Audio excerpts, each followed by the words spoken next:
Bismillahirrahmanirrahim.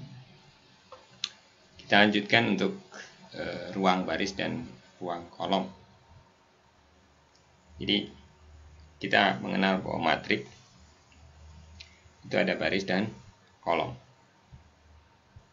Misalnya kita punya matrik A dengan M kali N ukurannya, maka setiap baris dari A itu terdiri dari N elemen, N tuple N.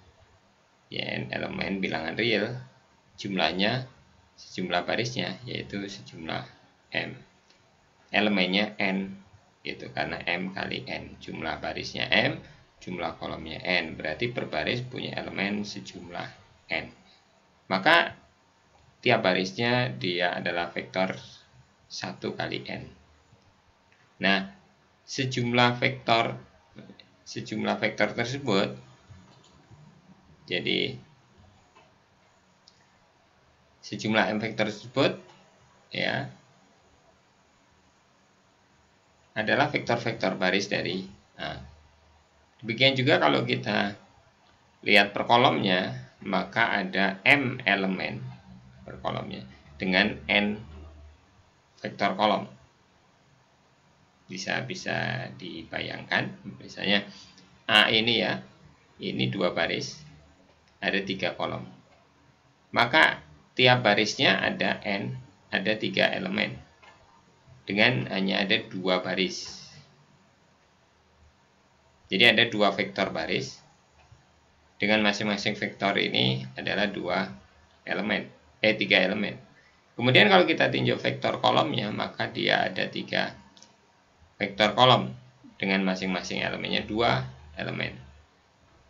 Gitu.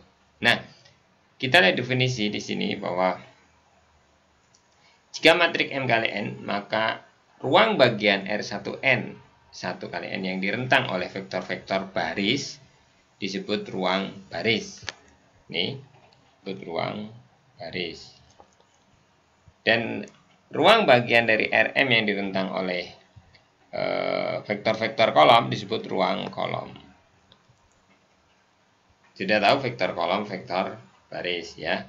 Dimisalkan seperti ini. Jika ada A suatu matrik 2 kali 3 ya. Kita menyebutkan baris dulu 2 kali 3. Maka ruang baris dari A adalah himpunan ketiga tupel yang berbentuk alfa 1 kali 00 plus beta 1 kali 00 atau alfa, beta, 0. Kemudian ruang kolom dari A adalah alfa kali ini 10 plus beta kali 01 plus gamma kali 00, maka alfa beta. Jadi ruang baris saya adalah ruang bagian berdimensi 2 dari R13 dan ruang kolomnya adalah dari A adalah R2. Itu definisi dari ruang baris dan ruang kolom. Untuk teorema 361, yaitu teorema pertama dari ruang kolom dan ruang baris, 2 matrik yang ekuivalen baris,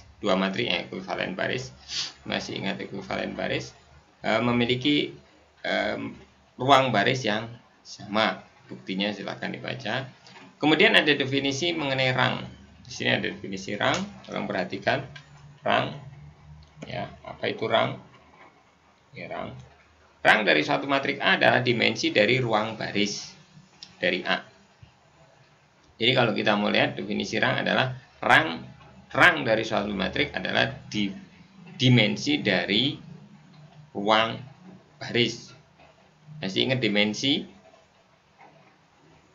Masih ingat ruang? Nah, ini ruang baris. Ya. Nah, sekarang kita lihat keterkaitan antara konsep-konsep kita yang sudah kita pelajari dengan sistem linier. Ya. Pernah kita bahas mengenai sistem linear SPL disajikan dalam bentuk kombinasi linear. Masih ingat ya?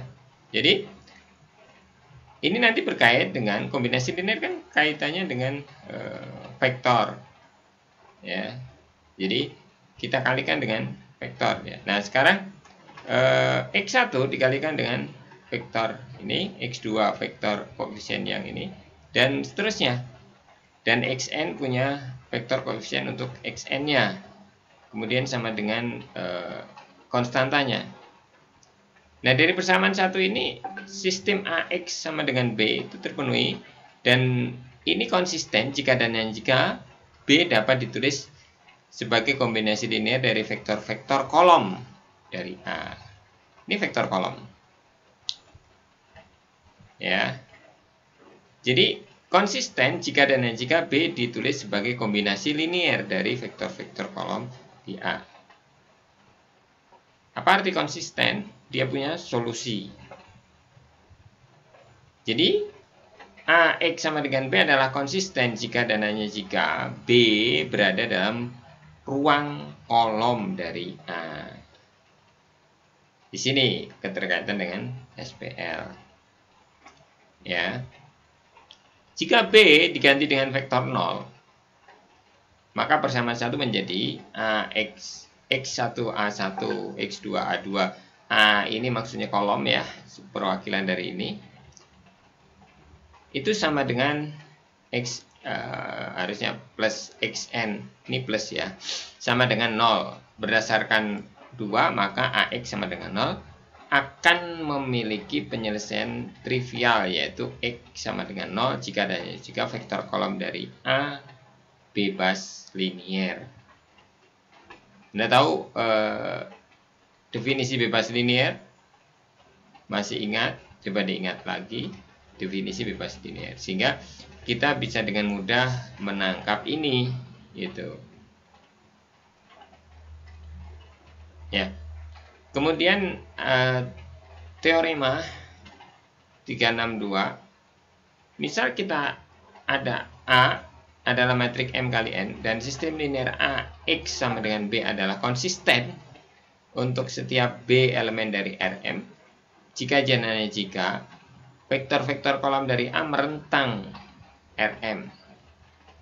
Sistem AX sama dengan B memiliki paling banyak satu penyelesaian untuk setiap B elemen dari Rm jika dan jika vektor-vektor kolom dari A bebas linear. Jadi ketika bebas linear dia punya satu solusi. Gitu.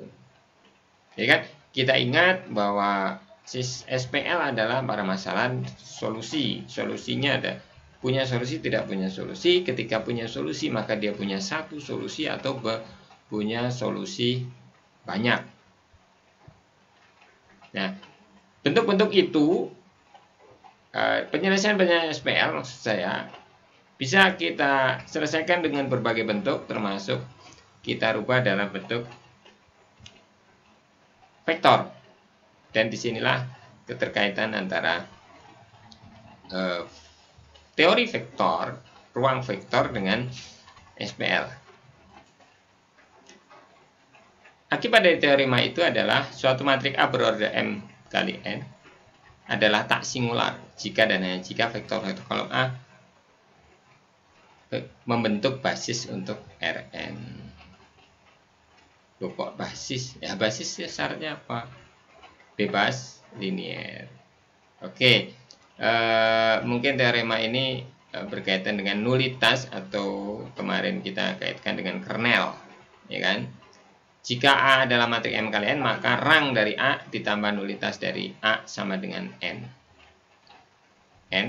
Jadi dimensi rang itu ada dimensi dari ruang barisnya dan tambah nulitas, maka jumlah dimensi tambah nulitas adalah N. Ini tidak terlalu kita bahas ya, nanti advance teori kalau Anda mau baru kita akan bahas.